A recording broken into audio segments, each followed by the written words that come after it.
안녕하세요. 소망맘입니다. 오늘은 제가 9년차 아이랑 가정보육 그리고 홈스쿨링을 하면서 어린이집 그리고 유치원 어떻게 했는지 가정보육을 어떻게 해서 잘 이끌어갈 수 있었는지 이런 이야기들을 해드리려고 합니다. 어,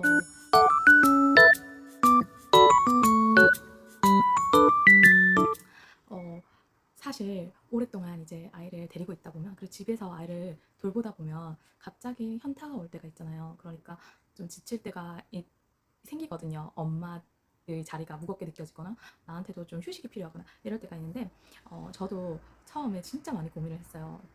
특히 언제 고민이 심했냐면 5살 그러니까 유치원 보내야 될 때 그거랑 그때랑 18개월 이때 진짜 가정보육에 대해서 현타가 오면서 이제 어떻게 해야 될지 이거에 대해서 진짜 많이 고민을 했던 시기인 것 같아요. 그래서 18개월 때는 사실 남편은 보내라고 했었어요. 그런데 이제 제가 그래서 가정 어린이집을 보내려고 다 상담을 다녀봤거든요. 그런데 가정 어린이집이니까 그냥 저희 집에 있는 그 가정 어린이집의 그 바운더리가 막 그렇게 크진 않잖아요. 그래서 어, 그 아이들이 생활하는 방이 너무 작아 보이는 거예요. 그리고 이렇게 할 거면 더 많이 기어다니고 뛰어다닐 수 있는 집에 데리고 있는 게 낫지 않을까. 그 대신 좀 공원에 자주 데리고 나가고 내가 좀 덜 힘들게 남편한테 좀 부탁을 하던지 아니면 사람을 좀 쓰던지 이래서 제가 못하는 부분에 도움을 받던지 이래서 차라리 어린이집 보낼 돈으로 그리고 또 제가 그때 교육용 교구들을 많이 사놨거든요.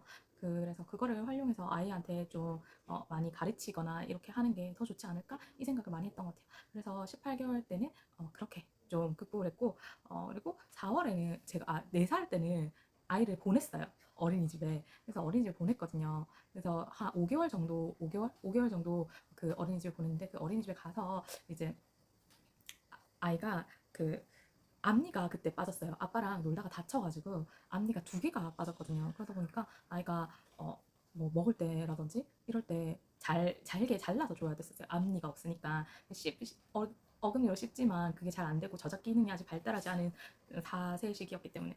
그런데 이제 어린이집에 갔다가 오면 맨날 체해서 오는 거예요. 왜냐면 어린이집 선생님들이 너무 바쁘잖아요. 그리고 아이들을 돌봐야 되는데 저희 아이한테만 자른 거를 챙겨주시긴 했지만 그렇게 계속해서 주기가 어려운 거예요.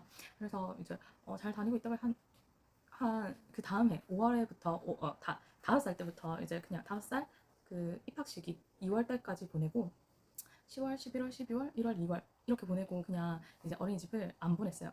그래서 그리고 그때 딱 코로나가 또 한 번 더 그 한 3년 중에 한 번 심했다가 그 다음에 2번째로 심해진 그 시기였어가지고 차라리 그냥 내가 데리고 있는 게 낫겠다 이렇게 생각이 들더라고요. 그래서 그때는 진짜 제가 지금도 차를 운전을 못 하거든요.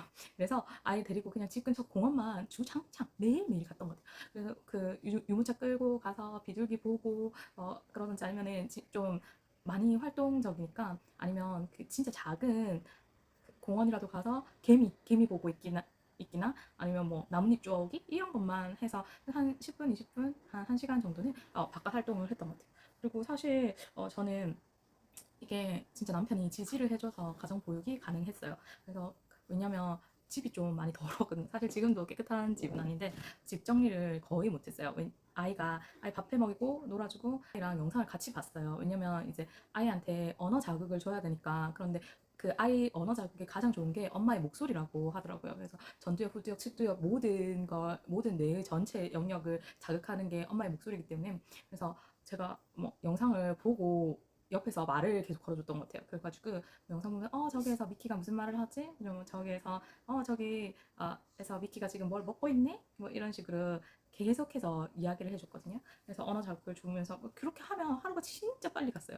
그러니까 저희 남편이 집안일을 도와주진 못하는 스타일이에요. 그렇지만 뭐 집이 어지러진 걸 막 지적을 한다든지 왜 안 치웠어 뭐라 하거나 이렇게 하지 않았어요. 그냥 내가 힘든 걸 이해하는 거지. 그래서 잔소리를 안 해주고 또 힘들다고 하면 그 청소 요정 선생님들도 불러주고 이래가지고 가끔 뭐 한 달에 한두 번 진짜 아니면 일주일에 한 번씩 너무 힘들었을 때는 그렇게 도움을 받았었거든요. 왜냐면 나 혼자서 아이를 다 온전하게 돌본다는 게 힘들잖아요. 그래가지고 그랬고 그때 당시에 또 제가 크리스천 카페를 운영하고 있었는데 그 카페를 운영하면서 이제 저작권 이런 것도 문제가 되기도 했고 또 아이가 뒤편으로 되더라고요. 제가 그러다 보니까 이제 네이버 카페를 운영하다 보니까 아이를 좀 많이 뒤로 두게 돼서 그 한 6살 무렵에 제가 그거를 다 내려놓고 아이한테 올인을 하게 되었어요. 그때부터 이제 홈스쿨링으로 아이를 양육하는 데 있어서 계획을 짜고 루틴을 세우고 그렇게 진행을 했거든요. 왜냐면 6살부터는 5살부터도 이제 조금씩 학습에 대해서 진행을 하긴 했지만 6살이 되면서 아이에게 무조건 하루에 뭐 10분에서 20분씩은 이거는 해야 되고, 이제 공부를 할 때는 이렇게 공부하고 체크하는 거 이런 거. 그래서 6살 때는 수학 그리고 영어, 그 그런 영상 해서 문제 맞추고 이렇게 하는 거, 그런 거 보고, 7살 때는 이제 거기에 책 읽기 추가해서 책 읽기 추가하고 문제집. 그리고 7살 때부터 제가 홈스쿨링을 준비했거든요. 그래서 그 초등학교 1학년, 2학년 교과서 사서 천천히 보고 풀어봤어요. 그리고 한글도 공부를 해야 됐거든요. 그래가지고 한글도 공부하고, 그리고 8살 때는 이제 미국 온라인 스쿨로 넘어오면서 조금 더 체계적으로 변해가는 것 같아요. 지금 현재 9살까지. 그래서 그렇게 홈스쿨링이 제 삶의 좀 가장 중요한 부분, 아이를 돌보는 게 제 삶의 우선순위가 있으면 이제 가장 먼저 라고 생각을 하고 그렇게 진행을 해오고 있습니다. 아무래도 음, 저랑 남편은 이제 아이를 하나만 가지기로 얘기를 했고, 그리고 남편이랑 제가 이제 원하는 부분이 어, 이제 아이를 잘 키웠으면 좋겠는 부분이라 가지고 그래서 하고 있는데, 그때 당시에 아이가 8살 되기 전까지 보육비 한 10만 원 정도인가 들어왔는데, 그거는 온전히 아이한테 쓴다 이렇게 생각하고, 물론 그것보다 더 많이 썼지만 그거는 아이 교육에 쓴다 생각을 하고, 놀이나 책, 뭐 교구 이런 거를 사는데 사용을 했어요. 그리고 남편이 또 교대 근무를 하다 보니까 평일에 아이를 데리고 놀러를 갈 수 있는 그런 부분이 훨씬 좋았던 것 같아요. 그리고 이렇게 놀러를 갈 때마다 이제 평일이니까, 지금 평일에 가도 느끼는데, 주말에 가면 사람 진짜 많아. 이번에 캠핑을 갔다 왔는데 진짜 많은데 평일에 가니까 사람이 거의 없어요. 진짜 거의 딱 한 명, 딱 우리밖에 없거든요. 그러니까 그런 게 너무 좋은 거예요. 그리고 저는 진짜 가정교육이 제가 했던 것 중에서 너무 잘했다고 생각을 하고, 그리고 물론 어린이집도 진짜 장점이 많다고 생각은 해요. 왜냐면 아이랑 있다가 그런데 저희 집에는 어린이집보다는 가정교육이 더 많이 좋았다는 거를 이야기하는 거죠. 왜냐면 이제 어린이집을 5개월을 보냈잖아요. 근데 그 전까지 영어로 이야기하는 걸 너무 좋아했어요. 그리고 한국어로도 같이 막 이야기를 하고 말하는 걸 좋아하는 애라서 그렇게 했는데, 음, 어린이집 가고 나서부터는 이제 영어로 말하지, 아예 말을 안 하려고 하는 거예요. 그래서 집에서도 영어로 말 안 하려고 하고, 그런데 사실 이게 그대로 계속 갔다면 아이가 이제 영어를 잘 하긴 하지만 영어를 말하는 거를 별로 안 좋아하거나 이러지 않았을까 이렇게 생각을 해봅니다. 그리고 그때 이제 제가 사실 저도 힘들었던 부분이 있겠죠. 그리고 사실 저도 5살에는 유치원을 보낼 생각이었으니까. 그런데 아이가 영어를 이렇게 너무 잘하는데, 이거를 계속해서 길러주고 이제 재능을 좀 더 이 부분을 계속해서 채워주면 좋지 않을까 이렇게 생각을 해서, 그리고 또 내가 데리고 있는 게 제일 잘하는 것 같아가지고 속이 편하고 마음도 편하고 뭐 그래서 이제 데리고 있었어요. 근데 아이가 한 6살 때인가 7살 때 어린이집 지나가는데 저 선생님이 자기한테 소리 질렀다고 이렇게 이야기를 하더라고요. 그럼 그 얘기를 들으면서 그래, 사실 나도 엄마도 소리 지를 때 있잖아요. 그렇지만 엄마가 소리 지르는 거랑 아이한테 다가오는 느낌이, 선생님이 소리 지르는 거랑 이제 아이가 받는 느낌이 완전히 다를 거잖아요. 물론 저도 소리 지를 때가 있거든요. 등짝 스매싱도 하고 1년에 한두 번은 꼭 하는 것 같아요.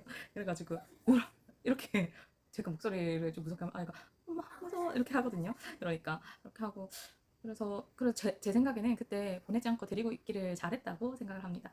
음, 그래서 이제 부족하지만 저처럼 이렇게 고민을 하고 계시는 분들이나 가정교육 더 할까? 아니면 바로 유치원 보낼까? 어린이집 가야 되나? 이런 생각을 하시는 분들이라면 또 좀 힘이 됐으면 좋겠고, 또 만약에 이제 또 보낸다 하더라도 지금까지 가정교육한 거 너무 잘했잖아요. 그거 진짜 칭찬해드리고 싶고 위로를 해드리고 싶고, 그리고 또 너무 잘했다고 이렇게 이야기해드리고 싶습니다. 사실 그런데 제가 이제 사진첩을 만들어서 남편이랑 저랑 같이 네이버 밴드로 이렇게 진행을 하는데, 아이를 어린이집에 보낸 그 해에 사진이 거의 이제 뭐 한 1년에 3,000장씩을 찍는다면, 그 해에는 1,000장, 1,500장 이 정도밖에 안 찍은 거예요. 그래서 아이의 일상을, 내가 모르는 일상을 그러니까 기록하는 게 이제 거의 없었던 부분이더라고요.